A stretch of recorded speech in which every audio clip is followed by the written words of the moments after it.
Innovation is the ability to see change as an opportunity, not a threat. Everyone, especially the judges, I'm Manya Gotra. And I'm Rudraksh Bargotra, and we're the students of Delhi Public School Jammu. And today we're here to talk about something that many people have talked about before but never really give a thought to, which impacts all of us. Industrial carbon emissions. And stick with us, we'll try to convince you that we have converted this major environmental challenge into something which is an opportunity for innovation. Alright, so what's the fuss about carbon dioxide? See, carbon dioxide is a greenhouse gas, that would be most abundant one, right? Carbon dioxide is a huge role in increasing global temperature. But where does all this carbon dioxide come from? Most of it is from energy, but 24% of all carbon emission on the globe is due to industries. Well, that's quite staggering, but it's quite obvious as well. The thing is, the number, 24% of all global carbon dioxide emissions, makes it the second largest contributors of carbon dioxide globally. WHO suggests that 9 out of 10 sufferers of lung diseases get those due to carbon pollution, due to air pollution. And to solve that, we have tried our best to generate such a carbon capture technology that goes both ways. That does not only, give itself to the mother earth, but also to the industrialists that implant it. And that's where the Carbifier comes in. It's a groundbreaking technology where we use something which is harmful, which is waste, to make something which is useful, that is, usable fuel. We are converting emissions into a solution. We are converting pollution into energy. That sounds like something out of a sci-fi movie, but how does it work? Well, to know how it works, just imagine this. Smoke coming from power outlets of industries, of factories, of power plants and whatnot. What does it do? It creates unnecessary amounts of pollution, climate change, global warming and all. That smoke, we have high velocity inlets to capture in that smoke, and then the whole system kickstarts the process using cells which are solar powered.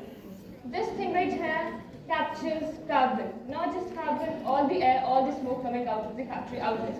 Then this filter separates out soot from the air.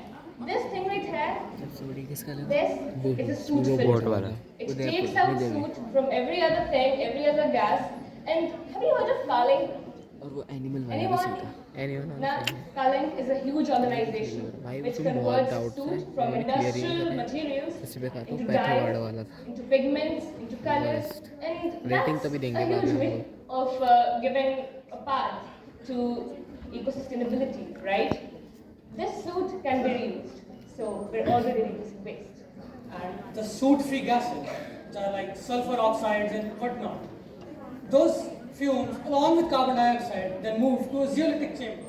In the zeolitic chamber, what we do is we have a zeolite membrane, which, in fact, let me tell you, zeolite is a special guest here, the special master player here. What it does is it adsorbs CO2 very efficiently and in a cheap way.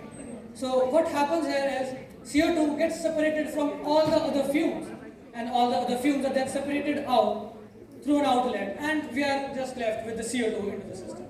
For those who don't know about zeolites, for those who don't know about an aquarium, don't keep pets, zeolite is basically aluminium trisilicate. It captures carbon, removes it from all the other gases like nitrogen and oxygen. The CO2 is then transferred to the magical arena, where all the magic stuff happens.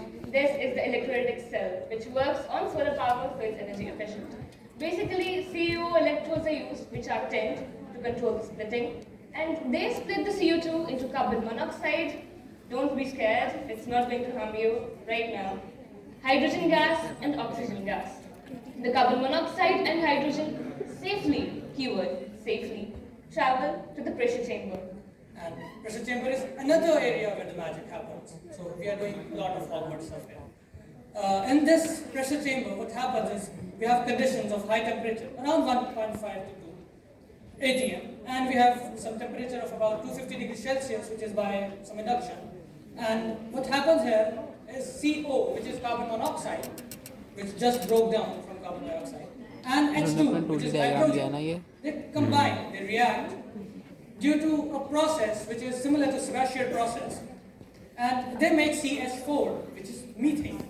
And let me tell you, methane is, although it's a product of our project, it's also a key component in many fuels like natural gas, let's example.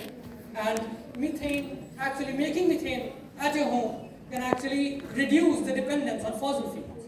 Okay, so we all know methane is kind of a poisonous gas. So we're not using methane directly, although methane is a huge raw material in the industrial sector and a fuel purification, let's say. But methane can also be converted into LPG using Wood's reaction. We are creating LPG, we are creating gases out of smoke. We are giving them back what they gave us, just in a better form. And well, this creates a kind of circular economy. It cuts down carbon taxes, it cuts down fuel costs, and it fills the pockets of the industrial workers and the industrial owners, and while they just get a chance to reduce their carbon footprint and join the revolution in the industry again. Now for some numbers. If we implant a single Carbifier, not this one, it's just a prototype, the actual 9x9 one, feet, I must say, in a 400 megawatt coal power plant, which generates lots of carbon, by the way, you can capture around 2 to 3 million tons of CO annually. And well, if that's not a big number, we are planning to reduce 19.2% of all carbon dioxide that is there if it's implemented at its full scale. And that would mean that 6 to 7 gigatons of carbon dioxide is converted back to fuel each year. A slight note, 19.2% of all carbon emissions is around 80% of the carbon emissions brought by industries, which is our goal to reduce here. Now let's talk about the impact. It has environmental benefits, we all know. The real beauty is the economic advantages and the global potential this thing has. It has not been thought of before, so it's new in the market, and believe me, it's human nature to demand something when you buy something, right? You want something in exchange of what you give to the earth.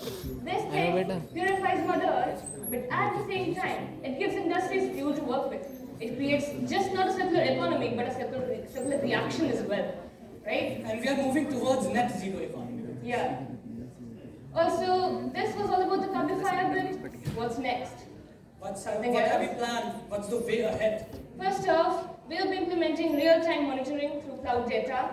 All the CO2 which has been absorbed or the methane which has been released, we can use AQI sensors, air quality index sensors, to detect, to determine, to data analyze, and then to create it more efficiently. And well, last 2 minutes, Team Carbifier. Yeah, it's fine. We're closing it. And well, that's very amazing. But we are also implementing AI for that, because what AI does is it does the data analytics thing for us very efficiently and easily, and it's just a less work for us. You know what AI? Microsoft Power BI. We will use Microsoft Power BI. I hope you've heard of it.